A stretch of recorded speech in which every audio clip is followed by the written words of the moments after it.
The CBS Radio Mystery Theater presents... Come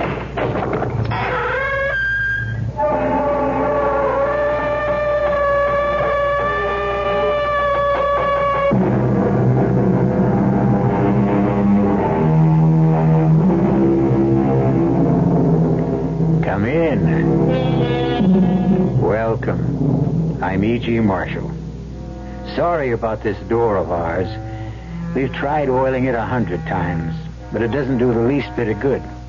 You see, this is the door to the Radio Mystery Theater, and its hinges have a mind of its own. And speaking of the mind, that's the subject of the story you're about to hear. We're going to take you deep into the recesses of a human mind, but you won't be alone on your journey.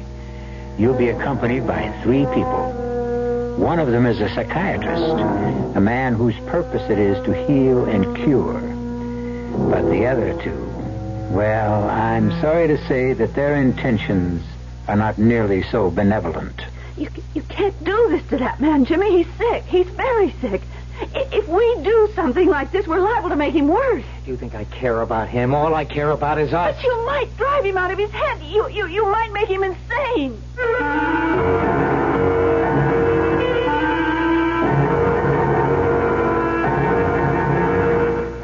Our mystery drama, The Case of M.J.H., was written especially for the Mystery Theater by Henry Slesar and stars Augusta Dabney. It is sponsored in part by Anheuser-Busch Incorporated, Brewers of Budweiser, and Buick Motor Division. I'll be back shortly with Act 1.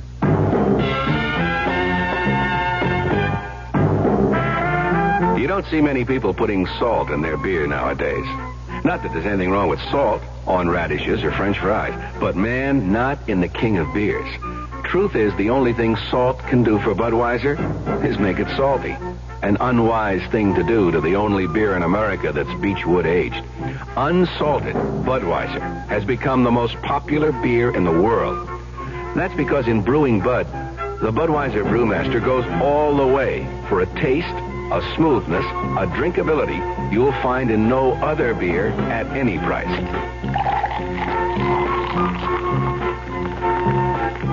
And something else you can take without a grain of salt. The fact that when you say Budweiser, you've said it all. Anheuser-Busch, St. Louis.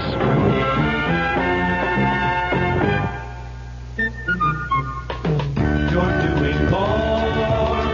We're doing more. The Dallas Times Herald announces the winning team for the football season. Veterans Blackie Sherrod, Frank Luxa, Bob Galt, Jim Woodruff, Harry Gage, James Walker, rookies Randy Harvey, Kenny Hand.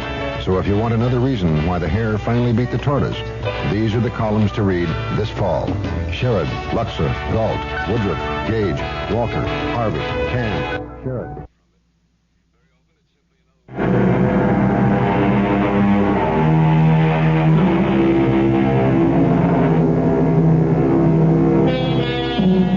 The mood of a psychiatrist's office is very special.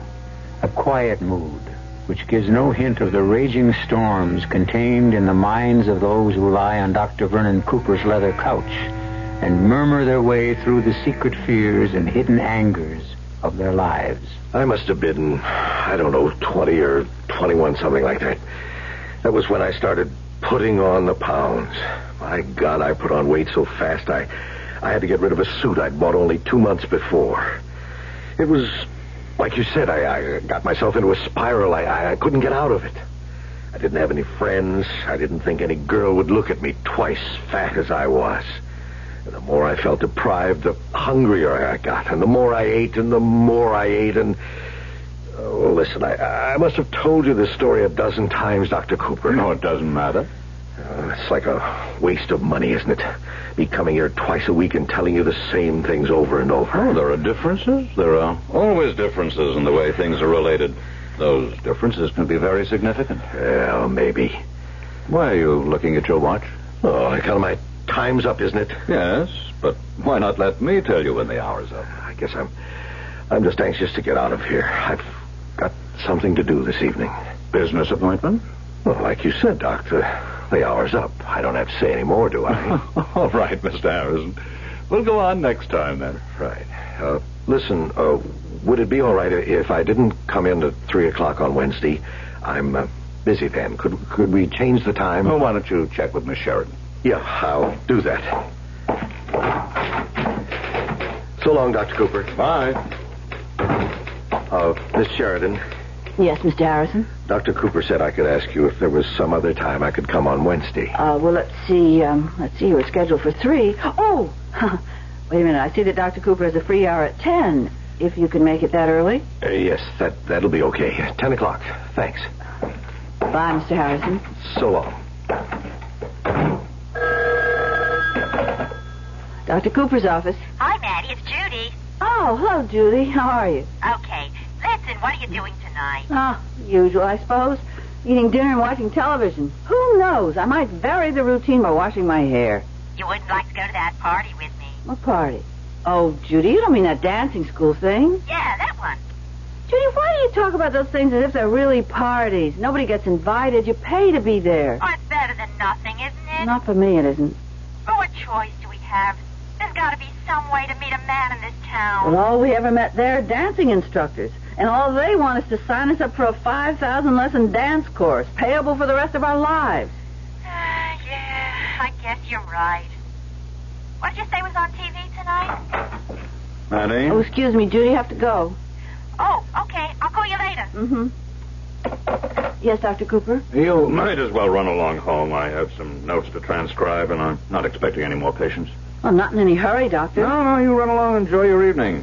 Oh, did I say something wrong? I beg your pardon? That was quite a face you made when I said that. Oh, I'm sorry. My evening was just under discussion. Doesn't look that enjoyable. Oh, well, whatever happened to that young man you were seeing a while back? Freddie something? You're just a little bit behind schedule, Dr. Cooper. Freddie was gone with the wind just about a year ago. Huh? Is it that long? There never was much there to begin with. Oh, well, I'm sorry to hear that. Well, see you in the morning as usual. As usual. That's the phrase, all right. So,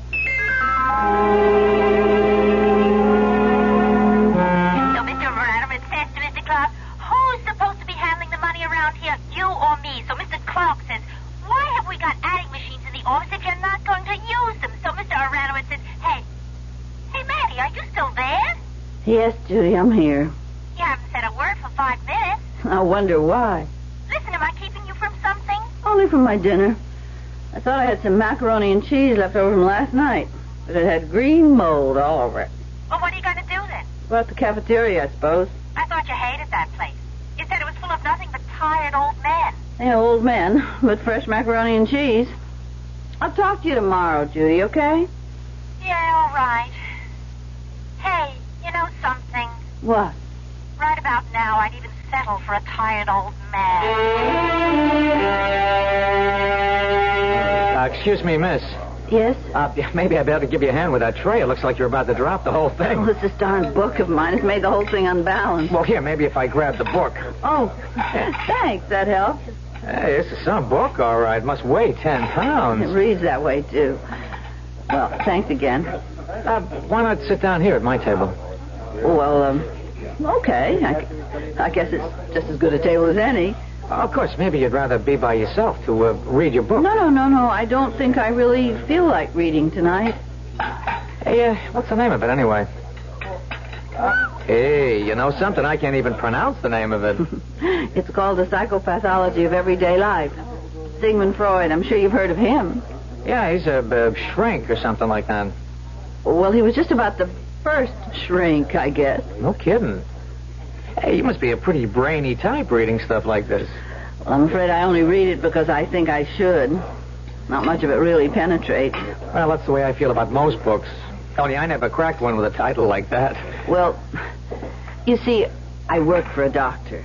Oh, hey, you a nurse? No, not really. I'm just a receptionist, a secretary. But I did have some training, and I thought it would be necessary in order to work for that sort of person. Oh, what sort? A psychiatrist.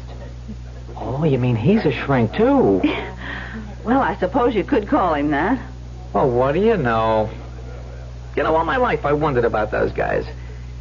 I mean, what they do, how that psychoanalysis stuff works. It does work, doesn't it? Oh, yes. There's no doubt of that. Oh, Dr. Cooper's done wonderful things for his patients. You mean he makes crazy people well? Oh, well, you can't oversimplify it that way. Well, his patients aren't, crazy, as you say. They're disturbed, and they have problems and neuroses, and, well, an awful lot of people do. Only, not all of them seek professional help. Yeah, well, that's for sure. Yeah, more nuts walking the street. What is psychopathology? Yeah. I don't know. This kind of stuff is too much for me. Hey, you're not eating your dinner. No. Yeah, that's right. Well, then, you're not eating yours either. Well, I'm not too hungry tonight. I'm just having coffee. That's all? Well, that's all I came in for. Only I guess I'm getting a little more than I bargained for. I mean, this nice conversation. Do you live around here? Well, not too far away. In fact, I was thinking of looking for a room in this neighborhood. Just a room? Well, yeah, what else does a guy like me need? I mean, a guy without a family. Oh, I see. I really can't get over it. Over what? The combination. What do you mean? I mean, a girl like you, a nice-looking girl like you, with brains, too. Listen, my name is Jimmy French. How do you do? Oh, hey, come on. Fair is fair. I told you my name, the least you can do. Okay, my name's Mattie Sheridan. Mattie? Yeah, well, the truth is my name is Matilda, but I don't care for it very much, so my friends call me Mattie. Well, fine, that's okay with me. My name is James. Well, I guess I should be running along. I gotta meet a guy downtown, talk about a job. Oh, you're not working right now? No, well, I'm kind of between things, but it'll be okay, I guess, if I just keep trying. That's the old American spirit, right? Yes, of course. It was sure nice talking to you, Mattie. It was nice talking to you. Maybe I'll see you around. Who knows, right? Yeah, who knows?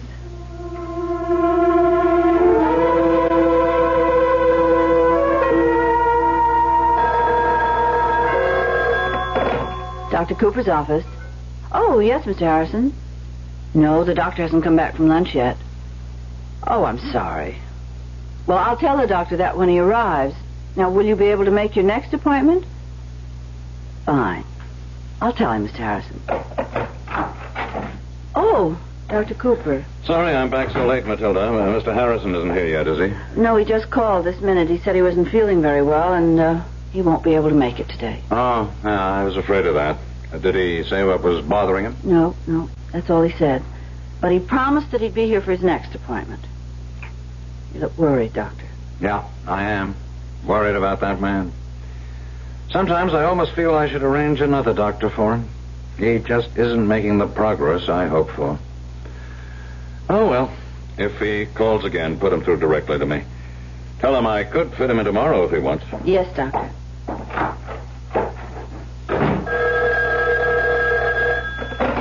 Dr. Cooper's office. Hi, is this Mattie? Yes? Who's this? Hi, Mattie. It's Jimmy French. Remember me? Yes, I remember. Hey, how did you know where to reach me? Well, I remembered what you said about this Dr. Cooper. I just looked you up. Oh. Listen, I hope you don't think I'm fresh or anything, but I was wondering if maybe you'd see me sometime. Like tonight. Well, I really don't know. It's sort of short notice. Yeah, I guess it is. I don't blame you for saying no. Oh, well, I didn't say no. I just meant that I was going to stay home and do some ironing, but I guess that can wait. Hey, you mean it? Yeah, of course I do. Do you think you can pick me up at my apartment? Well, sure. Well, where is it? It's 915 Southern Avenue on the first floor. Apartment 2A. Is 7:30 okay? 7:30's fine. Oh, great. I'll see you then, Mattie.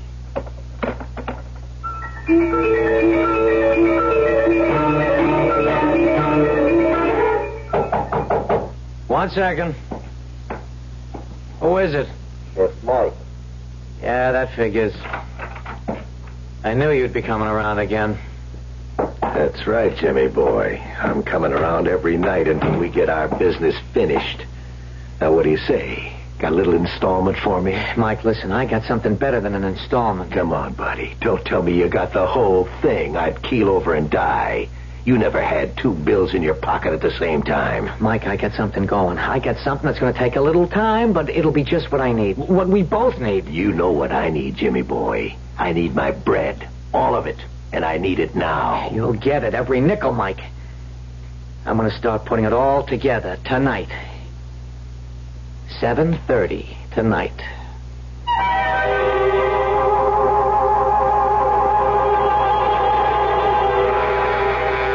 Something tells me that Jimmy French isn't the best person that Mattie Sheridan could have met in the cafeteria that night. Of course, I might be wrong. He might be a very fine, upstanding young man whose only interest is getting somewhere in this world.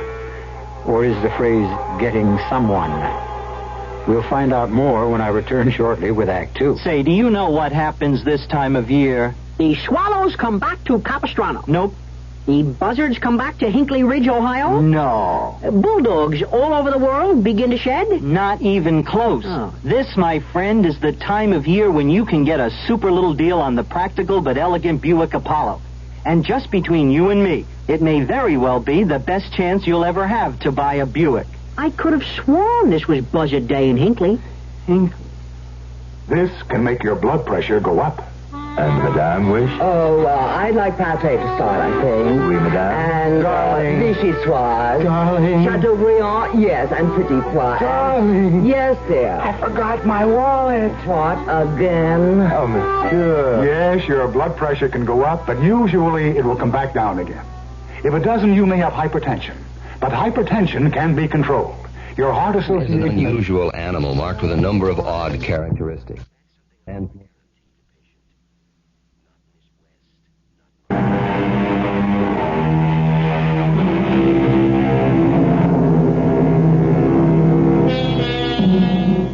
Mattie Sheridan has had a remarkable evening. Remarkable simply because a man, young, attractive, and unmarried, has sought her out, treated her to dinner, taken her to a movie, and is now walking her back home. Not a very noteworthy event for many women, but for Mattie Sheridan, after a year of loneliness, a most significant evening indeed. I don't think you really liked the movie, Jimmy. Yeah, it was okay. You seemed awfully fidgety. I like it that way sometimes, fidgety. I don't know, maybe it wasn't the best way to, well, you know, get to know somebody just by sitting in a movie house watching a picture. I see. Oh, what happened about that job? What job? I meant to ask you at dinner. About that job interview you went on the night we met. Oh, that. Well, that didn't work out, but I'll get something. Don't worry about me. What sort of work do you do, Jimmy? Well, all kinds of things. Listen, what time do you have? I don't have a watch. I mean, I do, but it's broken. It's in the shop. 10 minutes after 11. Oh, is that late? I mean, as far as you're concerned. No, not very. Well, maybe I could come in for a few minutes, huh? Yeah, of course. If you want to. I could make some coffee, maybe. Well, that'd be great. Or maybe you'd like some hot chocolate. I still love hot chocolate late at night. Oh, I suppose I'll always be a child, even though I'm not a child. Tell you the truth, what I'd really like is a beer, if you have one. Yes, sure, I think I do. Swell. You like living alone, Mattie? Oh, I don't think anybody really likes being alone. No, that's for sure. Hey, skip the glass. I'll drink it right out of the can. Okay. Thanks. Oh, that's good.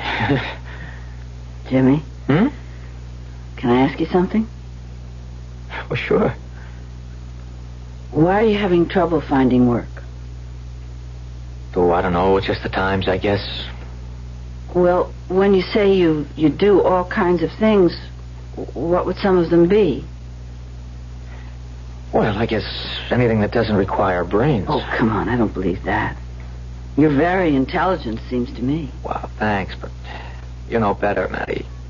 I mean, you know I'm not so good in the education department. I quit high school in my second term. Ooh, that was a big mistake. Well, mistakes can be corrected. Look, Matty, you might as well know the worst about me. When I was a kid, I was in trouble all the time, stealing cars, stuff like that. I was even arrested a couple of times. But you were young. You didn't know any better then. Yeah, I guess. It doesn't do any good to blame yourself for what you've done in the past. That just gives you guilt feelings. Yeah, Doc, guilt feelings, right? Hey, how much do you charge for an hour? I'm serious, Jimmy. Yeah, I was afraid you might ask me something serious. Would you rather I didn't? No, the truth is I want you to be serious with me. I haven't met anybody like you in a long, long time. Then tell me about yourself, Jimmy. Okay. Why, you want to hear the rough part? I'm in nothing. Oh, I don't believe that. Oh, you can believe it, Matty. I'm a nothing. I don't have a trade. I can't do anything that'll make me a decent living. I've had 6 jobs this year, none of them worth $100 a week. I'm not the kind of a guy who can, well, take a girl to fancy places, stuff like that. I don't like fancy places myself. Yeah, but you deserve something a lot better than cafeterias. I mean, you're really something special, Matty. Didn't you know that? Me? Listen, I never thought a girl like you would look at me twice.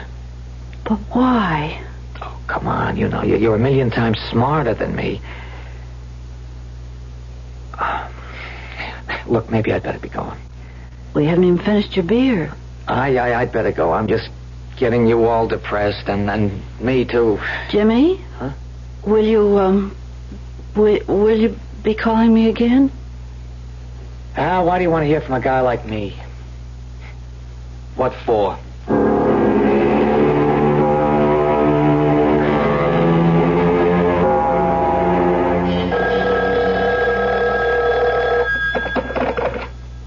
Hello? Matty? Who is it? Look, I'm sorry to be calling so late. I guess you must have been fast asleep. Oh, well, I did go to bed right after you left. Yeah, I shouldn't have done it, but I just had to talk to you again, Matty. I hated to see things left the way they were. I don't know how things were left. Matty, would you see me again? Of course I would. You wouldn't be just saying that, Matty. Don't be silly. Because now you know what kind of a bum I am. I don't know anything of the kind. Listen, this is crazy, but would you see me tomorrow night, too? Yes, Jimmy. Sure, I'd be happy to see you tomorrow night.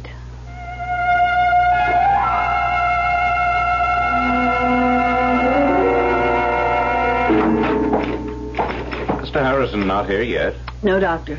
I should have guessed that he'd be late. He always is recently. Dr. Cooper. Yes, Matty. About tonight. I know we usually work a bit late on Fridays, but I was just wondering if I could leave at 5:30. Well, yes, of course. Huh. Something special about tonight? Yes, sort of. I've been meaning to tell you how well you've been looking these days. Doing your hair differently, aren't you? Yes. Yeah. I got sort of tired of that old maid look. Now, if I had to give a professional opinion, I might diagnose a condition of the heart. All right. I'm here. I suppose you're all upset because I'm late. Oh, no, Mr. Harrison, not at all. Please come in.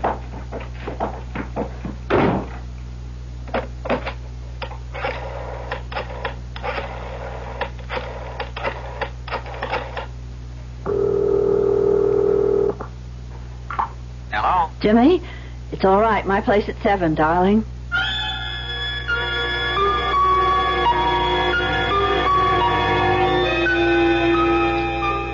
Here we are. Roast beef, specialty of the house. Yeah, looks good. Did you pour the wine, darling? Uh-huh. You do like roast beef, don't you, Jimmy? Yeah, sure. Not too well done, is it? Oh, my oven heats up like Vesuvius sometimes. No. It's just right.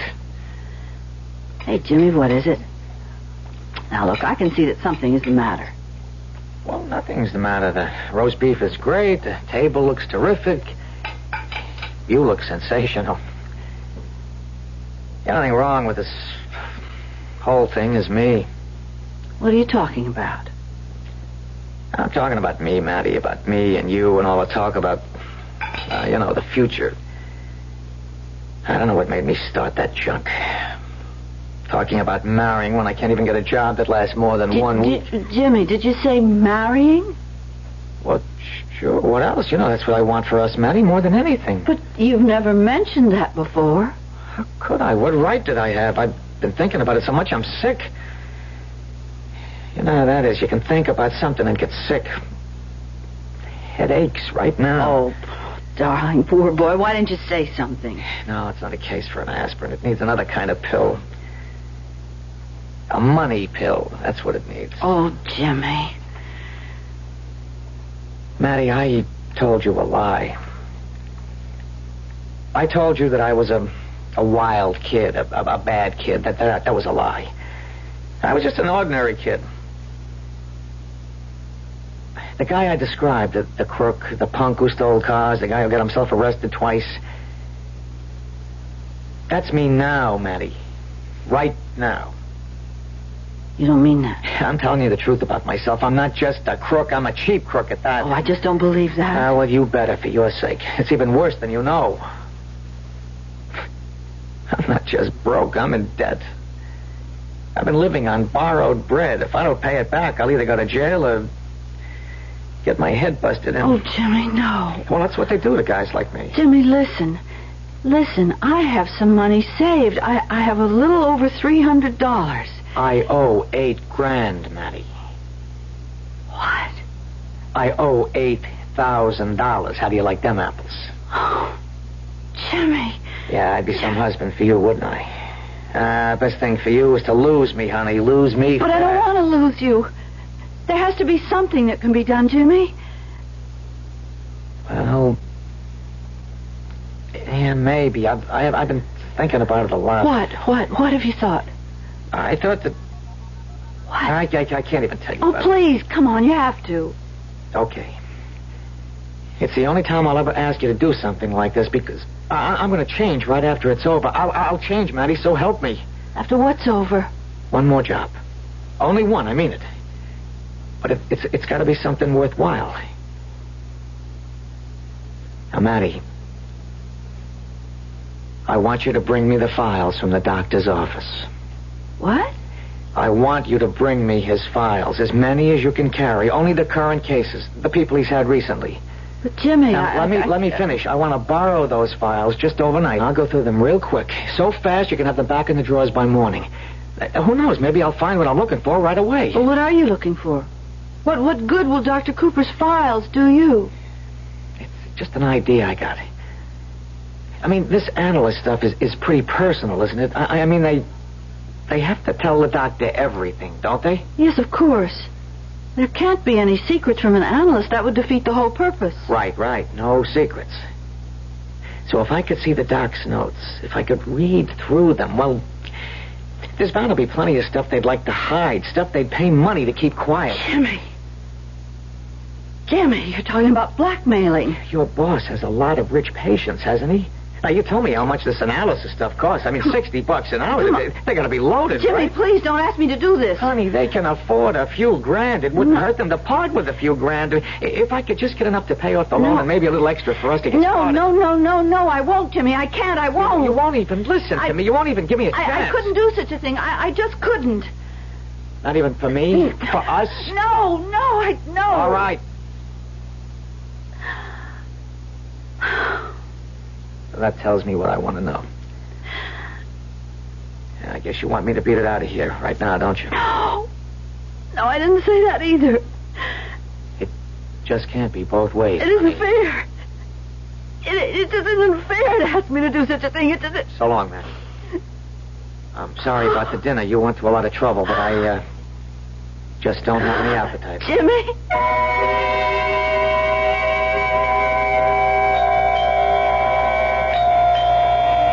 Who is it? It's me, Jimmy.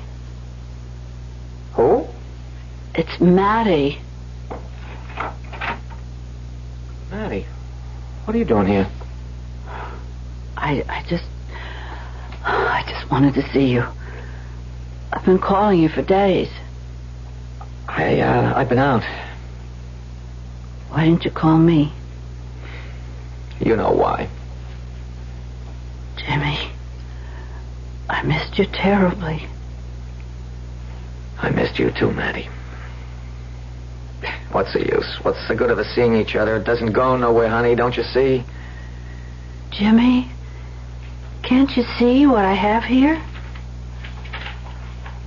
What's that? It's the files. It's not all of them. It's just his current patients. Patients? Yes, it's Dr. Cooper's files. I've brought them.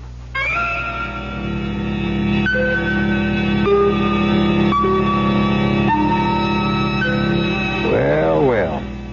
They say that love is blind. But in this case, you might also say that love is just a little bit larcenous, too.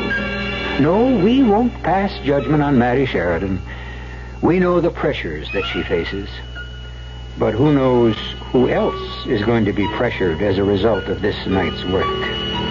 We'll find out very soon when I return with Act 3. The Veterans Administration helps people in little ways. A veteran, let's say, is trying to get an apartment. He's filed to go to school under the GI Bill. He's not getting any money, but he's entitled. Well, what's wrong with writing a letter saying that under the law, this man is entitled to receive $220 a month for attending school on a full-time basis? Believe it or not, he can take that letter with the little job, take it to the real estate people, and because he has an additional income of $220, although he isn't receiving it, it makes his chances of getting that apartment much better. And this is what I mean about the little things. Going beyond the duty every once in a while. Just go a little bit out of your way to help someone. That's my philosophy. To me, these are little things, but big things to that person. A big thing to that person. At VA, we try a little harder to help. Right now, you can get True Value Hardware Store's own True Test Standard Latex Paint at special low prices. Hi, Frank Lieber here to tell you that you can take your pick, house paint or interior paint, just $4.99 a gallon. True Test Standard Latex House Paint resists fumes, alkali, blistering, and fading. It comes in white or ready-mix colors. True Test Standard Interior Latex normally covers in just one coat. It comes in pastels or white. Take your pick, just $4.99 a gallon. Or get True Test Woodsman Solid Color Latex Stain. It resists fading and blistering. It lasts twice as long as conventional oil stain, and it cleans up in soap and water. 21 rustic flat colors, just $5.88 a gallon. True Value Hardware Stores make True Test paint in their own paint factories. Their reputation as paint specialists rests on the quality of that paint. Get True Test paints at special low prices now during the Labor Day paint sale exclusively at True Value Hardware Stores.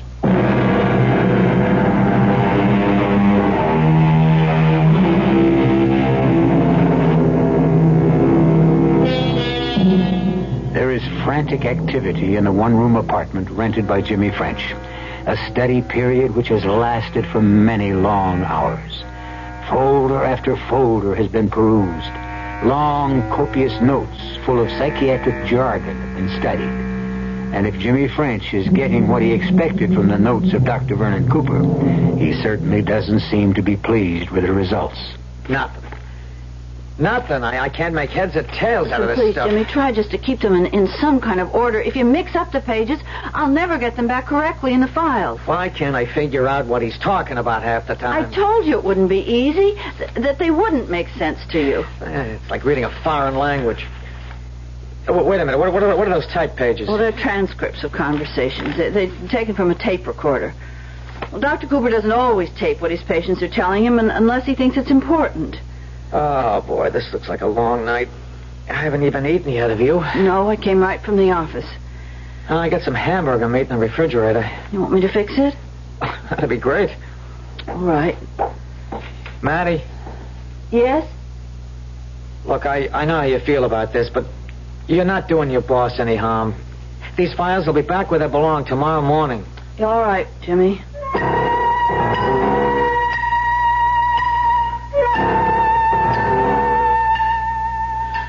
Well, it's all set. I couldn't find any hamburger rolls, so I hope white bread will do. Maddie, I think I got it. I think I found the one. You did? He doesn't mention the guy's name, just his initials. M.J.H. Who is he? Do you know? Who's M.J.H.? Oh, Jimmy. No, not that one. Well, why not? Who is he? Because his name is Harrison. It's Martin J. Harrison, and he's in Wall Street, and... Oh, I suppose he's very wealthy, but he's such an unhappy man. Jimmy, don't make it any worse. He doesn't sound so unhappy to me. You read the stuff about him? No, I don't know anything about him. Dr. Cooper types his own notes. They're confidential. Well, I'll tell you one thing about the guy. He's got a girlfriend. He does? How old a guy would you say he is? Oh, I don't know. I suppose he's close to 60. Well, guess how old Diana is. That's her name, Diana. She's 18 years old. How about that? 18 years old. And, of course, he's married, isn't he? Yes, he's married. Diana. 18-year-old Diana. Boy, you should read the way he talks about her. You put the stuff in a book, you'd have a bestseller. Maddie, tell me more about this guy. I don't know any more about him. All I know is that Dr. Cooper worries about him a lot. He says he's one of his most difficult patients. Yeah, I can see that. Sometimes he said that he shouldn't be treating Mr. Harrison, that he isn't helping him enough. Well, maybe we can help him. Maybe we can help ourselves. Oh, Jimmy. All this is so horrible. His wife doesn't know about Diana, of course. He talks about that a lot. You know, the fact that his wife doesn't know, that it would kill her if she knew. He's worried sick about that. I mean, he's crazy about his wife, but he can't give up this 18-year-old stuff either. Can you imagine that? Please, Jimmy, stop it. You can't feel sorry for a guy like this, can you? Yes, of course I can feel sorry. Whatever's wrong with the man, he can't help himself. He just can't. That's why he's going to Dr. Cooper in the first place. Yeah, and that's why I'm going to him. Now, where's that phone book? Jimmy, I can't let you do this. What? You don't understand about Mr. Harrison. If you could just see the man, the way he looks when he comes into the office, he's so unhappy. Look, you expect me to be sorry for this guy? Yeah. I bet he's had it soft all of his life. I bet he's never had to kick around the streets like a stray cat. All right, so now he's having himself a fling and he needs a shrink to make excuses for himself. Yeah, I'm sorry, baby. My heart doesn't bleed for Mr. M.J.H. It bleeds for me, Jimmy French. Oh, Jimmy! Hey, come on, cut that out, huh? Come on. I can't help it. Oh, come on, don't cry. You can't do this to this man, Jimmy. He's sick. He's very sick. If we do something like this, we're liable to make it worse. You think I care about that? All I care about is us. But you might drive him out of his head. You might make him insane. No, baby, no. I'm just going to make him a little bit poorer.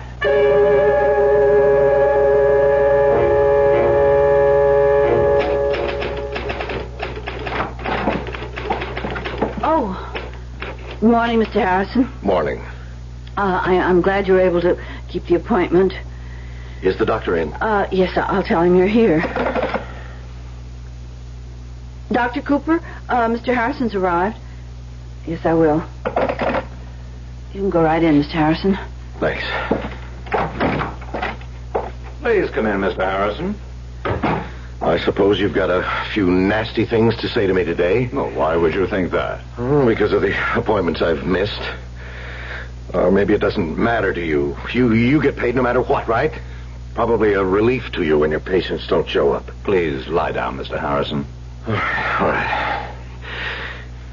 Well, is it true? You're glad when we screwballs don't show up to bother you, aren't you? Yeah, you happen to be wrong about that. I'm not glad to miss a session. I lose something by it.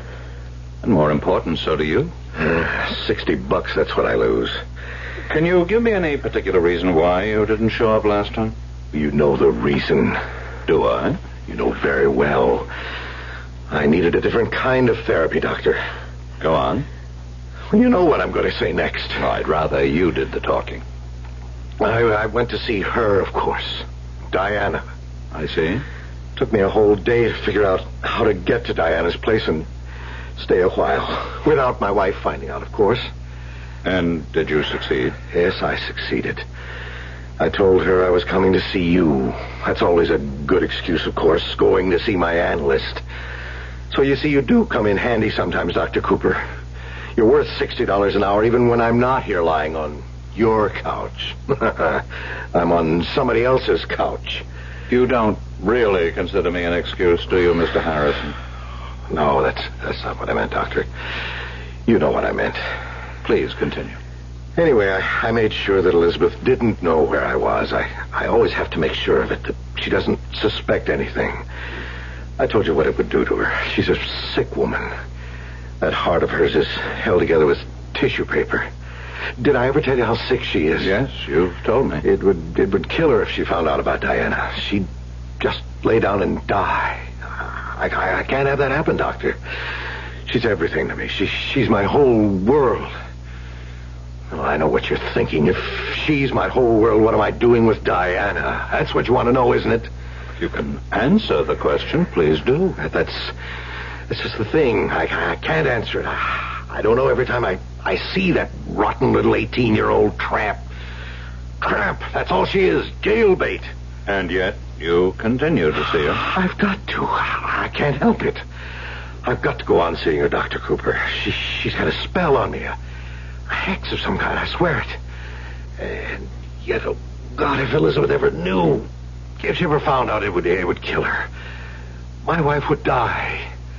And then I'd die, too.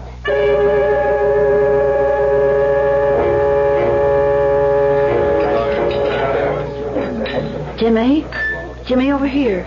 Oh, hi, honey. How are you? I'm scared. I'm terribly scared. Oh, now, forget that stuff. You got nothing to be scared about. Why didn't you call me all day? Don't you realize what I was going through? Well, I was too busy. Jimmy, please tell me what's happening. Okay, I'll tell you exactly. I called Mr. Harrison. You really did? I called him in his office. I told him I know all about his little 18-year-old and that if he didn't want his wife to find out... Oh, dear Lord. Now listen, tell me about Dr. Cooper. Everything's okay there, isn't it? If you mean the files... No, he doesn't realize they were disturbed. Now, what about his prize patient, M.J.H? Well, he didn't come in today. He broke his appointment today. He always does that when something's really bothering him. Maddie, listen, this will all be over soon. When? Please tell me when. This weekend. So soon? Well, there's no use putting it off. I set the price high, so he's liable to bargain. I'm ready for that. I know how to compromise. Maddie, don't look like that. I can't help it, Jimmy. I feel so... dirty. I'm doing this for both of us, honey. You know that. Tell me you know it. Yes, I suppose I know it. And you love me too, don't you? Say it, Maddie. I love you, Jimmy.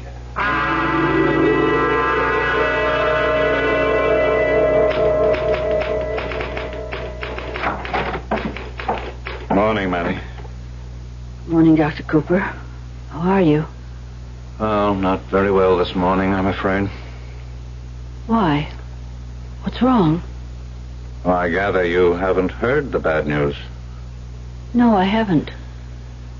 It appears that I've lost a patient. Who is it? My problem patient. Oh, I should have known better. I should have realized that he needed more help than I was able to give him. Then this might not have happened. You don't mean Mr. Harrison? Yes, Mr. Harrison. I knew there was a dark and dangerous force within him, that it was getting closer to the surface every day, but I never expected anything like this. What happened? He killed a man, Maddie. He what? I saw the violence in him, but I didn't foresee this. Who did he kill? A blackmailer. Man's name was French, James French. He was threatening to tell Harrison's wife about a young girl Harrison was in love with. Harrison wasn't going to pay him. Harrison went to see the man, and he brought a gun with him. He shot him dead, and now the police have arrested him. Dear God. A blackmailer. I can't understand it. I can't understand where he could have learned such a thing. How he could have made such a terrible mistake. A mistake? What do you mean? Well, I mean, there was no cause for blackmail, Matty. No real cause, only the dark fantasies in his own soul. Fantasies? There was no girl named Diana. It was only Harrison's delusion, only a creation of his own guilt-ridden mind. She wasn't real? He was guilty about something that never existed.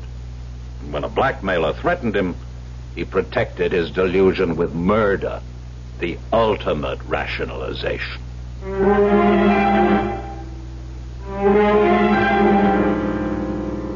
The ultimate rationalization. And suddenly, Mattie Sheridan's dream of the future is destroyed. But then, her dream was a rationalization too, wasn't it? She'd convinced herself that true love was more important than truth. Now, of course, she'll never know whether the love of Jimmy French was true or not. At least she's spared that cruelest of all fates.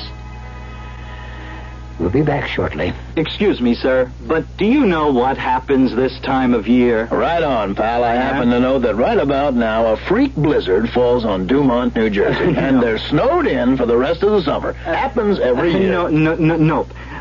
You see, what happens this time of year is that you can get a particularly good deal on what is perhaps the most luxurious midsize car on the market, the midsize Buick Century Regal. Well, what good's a car when you're hopelessly snowed in? Well, that's a point. Once upon a time, there came to pass a new law, and great changes came over the people. They were happy and busied themselves at work they enjoyed. They were kind to the earth, and it gave back to them. No one had to lock doors or put fences around their land. Everyone had enough to eat. The sick and the aged were cared for. The people stood proud and tall. In the land of make-believe, there were no poor. The Campaign for Human Development is working to make the same thing happen in our real world. Campaign for Human Development, United States Catholic Conference.